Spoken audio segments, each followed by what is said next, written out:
Buenos días a todos. La Fundación Produce y bueno, las organizaciones productoras del Estado de Sinaloa me han conferido el honor de poder hoy, yo digo, compartir con ustedes algunas de las ideas y experiencias que ya estamos poniendo en práctica con ellos a partir de que iniciamos ya una capacitación práctica y diríamos, aprender haciendo con productores de menos recursos de la zona del centro de Sinaloa. Y a partir de eso nos han solicitado que presentemos esta idea, que más que, yo diría que una norma, un proyecto a cumplir obligatoriamente, va a tratar de transmitirles a ustedes cuáles han sido las filosofías y las motivaciones que nos han llevado a trazarnos este esquema. Sí.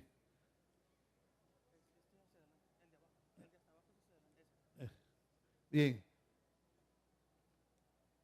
A ver. El problema que se nos enfrentó fue el siguiente.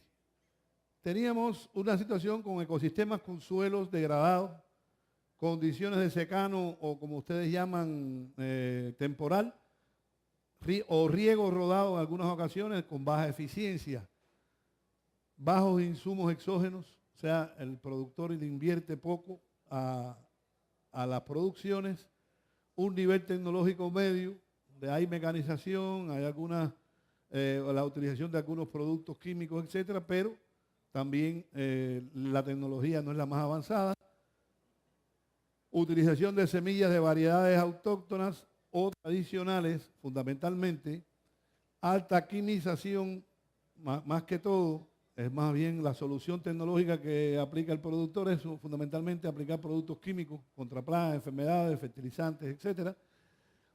Y las condiciones geográficas, en este caso nosotros evaluamos el caso en cuanto a la ubicación, accesibilidad, cercanía a los mercados, la clasificamos de medias a malas y el capital disponible para inversión como bajo. Más o menos son paisajes de cómo están muchas de las regiones donde estuvimos trabajando.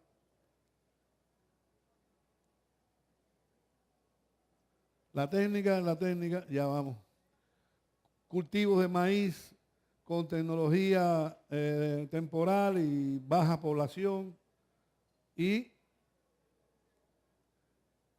qué factores entonces nosotros tuvimos en cuenta para entrar a buscar soluciones al problema?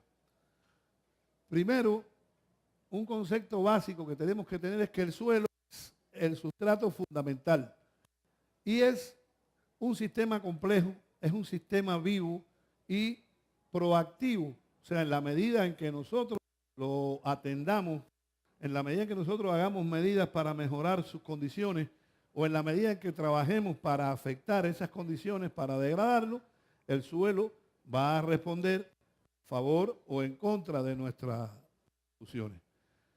La materia orgánica en el suelo es fundamental. ¿Por qué? Porque es la que garantiza los procesos nutricionales y el equilibrio biológico. O sea, la nutrición química no es eficiente y no va a ser nunca todo lo efectiva que pueda ser si nosotros no cuidamos la materia orgánica del suelo. Y es algo que se descuida continuamente y los promedios que tenemos en el país son alarmantemente bajos. La mayor parte de los suelos, por ejemplo, en el estado de Michoacán, ya están el 70% más por debajo de 1%.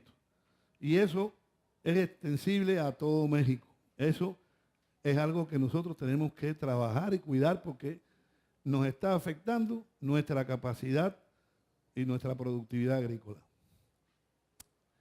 La micro y macrobiota dependen de la materia orgánica y solo actuando de conjunto podrán garantizar los ciclos vitales de la nutrición y de la trofobiosis en la planta, que no es más que la síntesis y descomposición de proteínas en el proceso metabólico de crecimiento.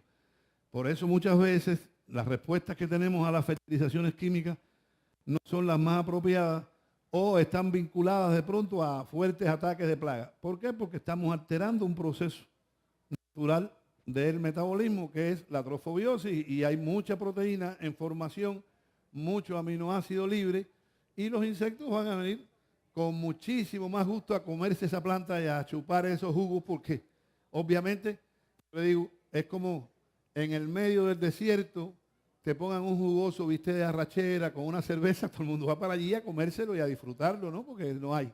Eso pasa con las plagas cuando nos equivocamos en el manejo de la fertilización química y cuando estamos en ausencia de materia orgánica y microorganismos en el suelo.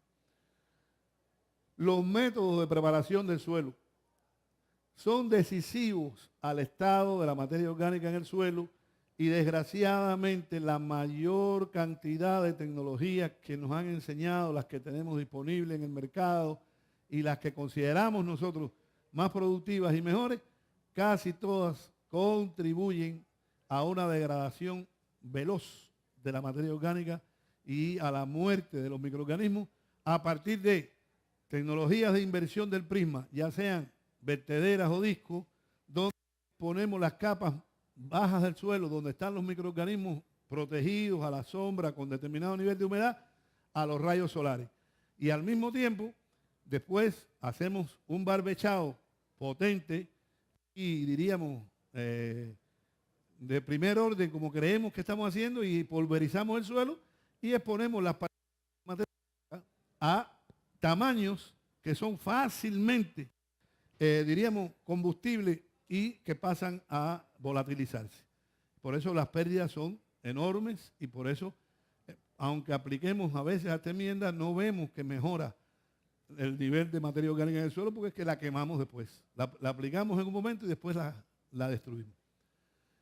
Y, bueno, hay un fenómeno. En cualquier cultivo de mediana intensidad se van a extraer minerales, materia orgánica, sustancias producidas por la fotosíntesis y la trofobiosis, por lo que hay que suministrar insumos. O sea, tampoco podemos pensar en esa utopía de que vamos a hacer en un cultivo intensivo el ciclo natural de reposición de todo lo que traigamos, porque es imposible. Si usted se lleva 20 toneladas de tomate o 40 toneladas de maíz de un área determinada, ahí se fueron minerales, carbono, etcétera, etcétera, que hay que buscar la forma de reponer.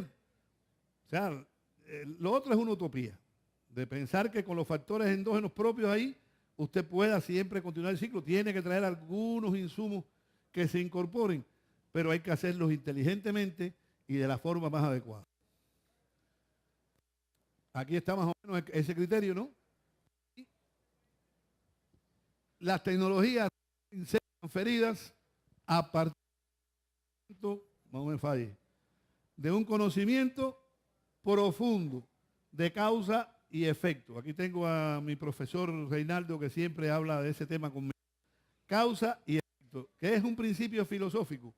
Si usted no conoce el problema, si no conoce las causas, no va a ver los efectos, pues a veces no logra encontrar la solución porque ataca el efecto, pero el efecto está causado por algo que usted tiene que manejar primero, que es la causa. ¿Por qué tengo este problema? Lo tengo por esto y por esto y por esto. Voy a resolver aquello y este desaparece. Esa es la idea que tú te das cuenta para concebir el proyecto. La ecología del suelo. Ahí es una cosita más o menos gráfica para los que no estén en paro. La mayor parte de ustedes son especialistas y estudiantes y saben. El suelo es eso, es un complejo, es algo vivo. Yo siempre digo, si usted tiene terreno, no es agricultor. Terreno es para fabricar. Métase a inmobiliaria. Si usted va a ser agricultor, tiene que tener suelo. Y suelo lleva todo esto, lleva organismos, macroorganismos, adecuadas condiciones para la raíz, vivo y funcionando. He puesto aquello como un epitafio. Solo dijo un señor que se llama Franklin Delano Roosevelt, fue el famoso presidente americano, en 1936, precisamente cuando se estaban preparando para la guerra mundial y cuando los Estados Unidos estaban organizando todo el sistema agrícola para convertirse en la primera potencia. Para convertirse en la primera potencia agrícola mundial, y estaban creando todo el sistema de producción de fertilizantes para ir entrando en la revolución verde. Sin embargo, este señor, bien informado, era una gente que tenía bastante cultura, no como el que tienen ahora, dijo eso.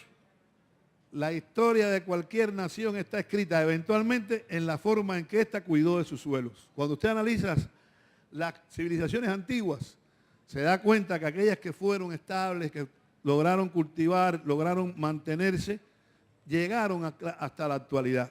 Y otras que no tuvieron todos los métodos o que alguna catástrofe natural se lo provocó, desaparecieron en la historia. Entonces nosotros como civilización tenemos que pensar en que vamos a cuidar los suelos para cumplir esa máxima histórica. Entonces, las amenazas al equilibrio edáfico, según Alfonso Vera Cienfuegos, una publicación muy reciente, febrero-marzo del 2007. Por eso le ponía este ejemplo que no lo digo yo, lo dice un especialista, un científico mexicano con el cual coincidimos y se pueden poner en un orden o en otro, pero creo que resume las amenazas al equilibrio edáfico. En este caso él las pone así por orden de importancia. La explotación agrícola intensiva. Él lo pone en ese término, es absoluto, yo diría, como se hace en la actualidad, como la mal hacemos en la actualidad. Pero, o sea, no podemos renunciar a una explotación agrícola intensiva, tratamos de obtener mayores rendimientos cada vez, pero hay que hacerlo de una forma armónica y es posible. La merma de la materia orgánica en el suelo, que es una consecuencia y un efecto de lo anterior. La salinización, que en muchas ocasiones también es efecto de lo primero. Tratamos de producir a ultranza, empezamos a manejar mal los suelos, empezamos a regar con un agua inadecuada, en cantidades inadecuadas, no practicamos drenaje y de pronto nuestros suelos se salinizaron. Y casi siempre ya la salinización que se produce en estos momentos, la mayor parte no es por condiciones naturales de que el mar subió, sino es porque el hombre transformó el medio y salinizó los suelos. La mayor parte de los suelos salinos que encontramos hoy no son los que heredamos naturales, los que estaban en las salineras, a la orilla de las costas o en determinadas lagunas, sino son suelos que hemos salinizado nosotros regándolos y mal usándolos y sin materia orgánica y entonces se han convertido en salina. La erosión. México no es un país de grandes precipitaciones y a veces no nos percatamos de la erosión hídrica que es fuerte. Y aquí en épocas de lluvia hay que ver, a mí me toca caminar bastante por el país y buscar qué río en México, cuando llueve, corre con determinado nivel de limpieza y sin turbidez. Todos se convierten en chocolate. Todos son puro sedimento porque es que hay mucha labranza de suelo en todas las cuencas que contribuye a la erosión hídrica. Yo sufro en la zona de Michoacán viendo los aguacateros sembrando los aguacates en el sentido de la pendiente en una loma. Bien. Y el cambio de uso. La materia orgánica en el suelo. Aquí tenemos entonces que tenemos que comprender qué hace la materia orgánica en el suelo, cómo actúa sobre las propiedades físicas, químicas y biológicas del suelo. Y aquí están largas listas de posibilidades que la materia orgánica contribuye a mejorar el funcionamiento del suelo. Las biológicas, de más está decir. Y hay algunas como esta que a veces se desconocen mucho, el papel en la absorción de sustancias reguladoras de crecimiento y de los plaguicidas y fertilizantes aplicados en el suelo. Entonces, en condiciones naturales y en presencia de materia orgánica, microorganismos del suelo mantienen el equilibrio. Cuando hay extracción de biomasa, hay un déficit en el abastecimiento de nutrientes. Y con el laboreo se pierde materia orgánica, nitrógeno, y con el riego se lavan potasio, calcio, magnesio y otros minerales. Ahora, tenemos que reproducir el ciclo natural. ¿Cómo lo vamos a hacer? Logrando incrementar el nivel de materia orgánica en el suelo, ayudando a los microorganismos a restablecer la vida microbiológica, aportando los minerales que se han perdido y utilizando productos naturales para control de plagas y enfermedades. Con eso debemos restaurar el ciclo natural. Eso es lo que pasa cuando se maneja mal el cultivo, el suelo y la producción. ¿Cómo estamos haciendo? Estamos proponiendo nuevos métodos de preparación de suelo, métodos de preparación sin invertir el prisma, o por lo menos que garanticen que se mantenga la materia orgánica sin una degradación tan alta, incorporando los niveles de materia orgánica, recuperándolo a partir de traer insumos, incorporar rastrojos y hacer un grupo de labores que van a contribuir a la materia orgánica. Y hay que reponer la microflora. La microflora del suelo, si no existe, usted podrá incorporar todo lo que usted quiera de rastrojo y no va a haber descomposición, porque eso no se descompone solo. Cualquier materia celulósica que usted va a incorporar a un suelo, tiene que haber un grupo de microorganismos que la descompongan y la conviertan en humus. Y si no hay ni una lombricita, y si no hay ni una bacteria descompositora, ni un hongo, ni un microorganismo específico que pueda trabajar sobre eso, ¿cómo vamos a lograr que haya descomposición de rastrojo? Entonces te dicen, eso no funciona. No funciona porque está cruda la materia orgánica. No se transformó porque no hay microorganismos. Tienes que ayudarlo. Y ahí hay que hacer inoculaciones. Y un papel muy importante es capacitando a los principales actores en los procesos y en la implementación de las producciones de insumos endógenos, adecuada selección y utilización de insumos exógenos y el manejo adecuado del agua y los nutrientes en el ciclo productivo. Señores, nuestros productores muchas veces no tienen el conocimiento, no tienen la asesoría dirigida a estas cosas y no entienden cómo van a mejorar el proceso. Y lo que tienen es lo que han conocido o lo que les recomiendan las casas productoras. Y por tanto, si no hacemos un proceso de capacitación, si no hacemos la explicación, si no los enseñamos a hacer productos como compostas internamente en su rancho, como la producción de determinados agentes de control de plagas, y si no le enseñamos a valorar y a ver cuáles son los productos exógenos, o sea, productos que va a comprar que tengan la calidad y la aplicación adecuada, ese hombre, bueno, está desorientado, está sin apoyo y no va a poder tomar la decisión nunca, ni va a encontrar la solución. Y promoviendo la utilización de policultivo, hay que aprender a rotar. Los problemas de mercado a veces nos obligan a que sembramos un solo cultivo porque decimos que es el que tiene precio. Pero ahí las instituciones y uno mismo tiene que buscar. Siempre aparece otro cultivo, inclusive a veces por escaso o porque es nuevo, que tiene mercado. Y tenemos que pensar inteligentemente que siempre que podamos y tratemos, vamos a buscar la rotación de los cultivos. El monocultivo atenta contra la salud del suelo, atenta contra la salud del cultivo y atenta contra la salud humana, sobre todo contra el bolsillo, porque al final empieza a dejar de responder el suelo y tu rancho a ese monocultivo sucesivo y continuo. Esta es una versión de equipo para preparación del suelo sin inversión del prisma. Parece un subsuelo, pero como ustedes ven abajo tiene un sistema diríamos, como de aletas en ángulo que van moviendo el suelo de abajo hacia arriba. Y no hay que invertir el prisma. Y lo deja suelto y lo deja cultivable completamente. La labranza cero, que tenemos que aprender a hacerla, se hace. La hacen en cultivos de alta tecnología, en maíz en Estados Unidos, hay muchos agricultores que trabajan labranza cero. Lo que pasa es que ha llegado a conocer la tecnología y tiene un equilibrio montado. Y se ahorra dinero y está incorporando rastrojo.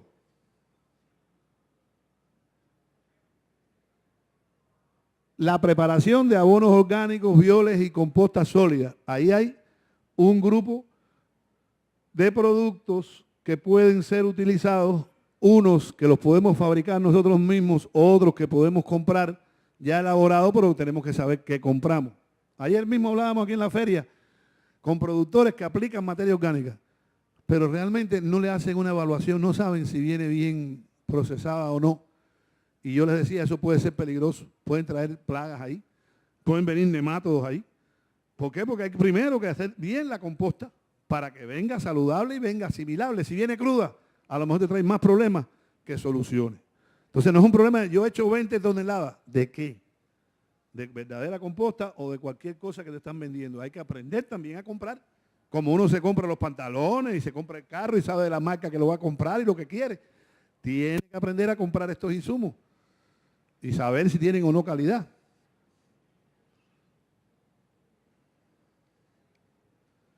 Le estuvimos explicando ya a los productores el proceso de preparar lombricomposta, que se puede hacer con muchos productos y pueden ser insumos y aportes que vayan ellos incorporando. A lo mejor no les alcanza la que ellos producen y compran un poco, pero ya van elaborando y van aprendiendo a reciclar residuos de los estiércoles, de residuos de cosecha, de sobrantes, de algunos productos que se echan a perder, etc.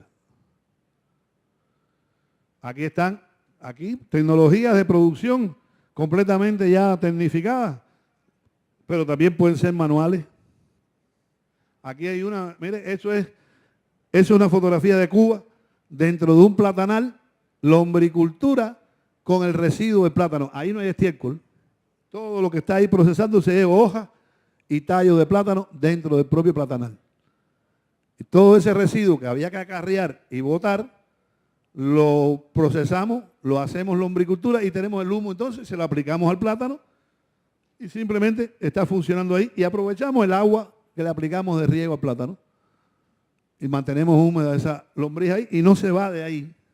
Y fíjense que es rústico, lo que tiene son cañas de bambú puestos como guardera del cantero y ahí están en el suelo y no se escapan porque tienen comidita y agüita y están felices. ¿Para qué me voy si aquí me están alimentando? O sea que es un problema manejar la tecnología y hacerlo bien. Este es un ya tecnificado, una unidad de lombricultura con techo, etcétera. Aquí es un ganadero el que la está produciendo, ¿no? Y hizo su inversión y ya él usa para su pasto y vende. Los violes. Esta es una instalación más tecnificada, esta es menos tecnificada. A ver. Esta es menos tecnificada, pero ahí están los tanques para preparación de los violes, fermentación de materia orgánica anaeróbica, eliminas patógenos y obtienes un producto con una calidad, puedes aplicarlo foliar, puedes aplicarlo al suelo, cargado con microorganismos benéficos, con materia orgánica y si le pones algunos ingredientes, cenizas o harina de roca, tienes hasta minerales en una proporción muy balanceada. Ya esto son parte de las clases. Estos son ya lo que los productores están haciendo en sus ranchos. Ahí estamos con productores viendo compostas, composteras estáticas, tanques para fabricar biol. Y eso fueron un grupo de clases y unas prácticas. Y la gente adoptó y están contentos y están utilizando ya los productos. Aquí, incorporación. En este caso, un producto exógeno, un producto hecho a base de microorganismos, se prepara y se aplica y se controlan plagas. A veces uno puede, nosotros le decimos, reproducir microorganismos ya es más complejo. Los procesos microbiológicos hay que tener ciertos niveles de control y sobre todo de asepsia también. Entonces, a veces le dicen, no, tú mismo reproduces. Hay que tener cuidado porque puedes reproducir buenos y malos. Entonces, hay productos que vale la pena comprarlos si se sabe que tienen calidad. Y ya, una vez ahí, usted lo inocula, le crea las condiciones y ellos se van estableciendo en el cultivo y funcionan como el policía que pusiste para siempre ahí. Un grupo de microorganismos que recomendamos que pueden ser muy útiles, fijadoras de fósforo, solubilizadores de fósforo, fijadores de nitrógeno, y que están disponibles en determinadas casas comerciales, etcétera. Y lo que hay que saber cuáles son los que tienen calidad, cuáles funcionan bien, cuáles nos dicen la verdad cuando nos dicen el contenido de microorganismos que tenemos, que muchas veces nos dicen que tiene una cantidad y no la tiene. Entonces, eso es lo que tenemos que conocer. Aquí, por ejemplo, control de gallinas ciegas y otros, ¿cómo se llama? Insectos y larvas del suelo con un nematodo entomopatógeno que estamos produciendo. La cría de catarinita, se enseñó a criar estos depredadores. Se dio capacitación. Aquí, bueno, algunos ejemplos de cómo funcionan los hongos en los insectos, cómo los matan. Se dio capacitación. Aquí estamos en una unidad de lombricultura, un grupo de los productores que estaban en el curso. ¿Y cuáles son los resultados esperados? Generar conocimiento, primero que todo. El hombre consciente, el hombre con conocimiento, el hombre cultivado puede razonar y encontrar soluciones adecuadas a su entorno y puede resolver sus problemas mejor. Que le permitan al productor una mejor conducción del proceso de producción agrícola, con un mejor cuidado de los suelos y que vayan aprendiendo haciendo. No podemos teorizar. También a veces los que damos clases, los que tratamos de trasladar los conocimientos, teorizamos mucho.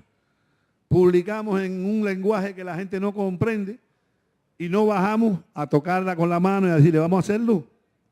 Y vamos a meter la manito en el estiércol para que tú veas y vamos a tomar la temperatura a la composta.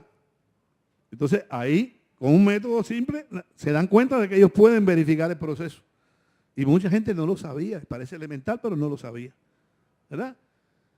Incrementar los rendimientos de los diferentes cultivos como mínimo en un 10%. Hoy, con lo que ellos están haciendo, en esas condiciones que vimos adversas, nosotros podemos aumentar los rendimientos a partir de aplicar un grupo de medidas y un grupo de estos insumos. Reducir los costos de producción al menos en 15%. Hoy por hoy están gastándose una cantidad de dinero, por ejemplo, en fertilizantes minerales y en plaguicidas, que si ellos regularan el proceso y lo llevaran y lo equilibraran, se iban a ahorrar el 15%, aun cuando compren otras cosas. Calculado. Detener la pérdida e incrementar, aunque sea en el 0.2% anual, la materia orgánica de los suelos bajo el manejo integrado. Y desarrollar una tecnología sostenible y amigable con el medio que permita mejores rendimientos y más calidad de producto en cada cultivo. Salvar los suelos y con ello salvar nuestra agricultura. Parece que no. Las grandes compañías pueden estar haciendo grandes volúmenes de preparación y degradando mucho suelo, pero el pequeño agricultor desorientado, muchas veces ubicado también en las zonas marginales de ciertos niveles de pendiente, está contribuyendo a la degradación, porque hay unos que son grandes, pero ellos son muchos, y muchos suman muchas hectáreas. Entonces tenemos que atender también a ese sector, y yo pienso que la Fundación en eso se ha focalizado.